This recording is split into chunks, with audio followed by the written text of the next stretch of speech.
પાણી પીવું એના હાથનું હોત તમે લો તમે છોકરો તમારા દીકરાના હાથે પાણી પીવો. તમારું મૂડીનું વ્યાજ કહેવાય.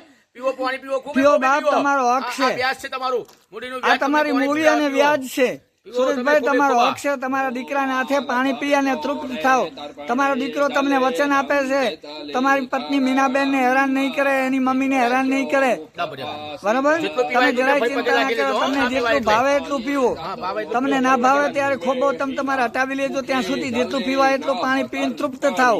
સુરેશભાઈ, તમારે જે કઈ ઈચ્છા હોય એ તમે વ્યક્ત કરો. તમારી કોઈ ઈચ્છા હોય તો બાકી હું તમને ગુરુજી તરીકે વચન આપું છું સુરેશભાઈ. બિચારા નહીં ખાધું, માએ પણ નહીં ખાધું આજે તો તમારા માટે. અમે તમારા ભૂલી પણ દીકરાના આજે બસ લગ્ન થઈ અમારી જશે, તમારા દીકરાને સાહેબ નોકરી મળી જશે. તમારા આશીર્વાદથી તમારી પત્ની મીનાબેન ને તમારો મારું દીકરો આટલું હેરાન બધું નહીં અનુષ્ઠાન, કરે. મારું કર્મ બધું આ છોકરાના બેનના માટે આજે બસ મારા બધું સમર્પિત છે આજે. કારણ કે હું એમનું દુઃખ નહીં જોઈ શકતો આજે હવારનું. હા, હે આજે મારા જપ તપ બધું એમના માટે જ છે આજે. કે બસ પરિવાર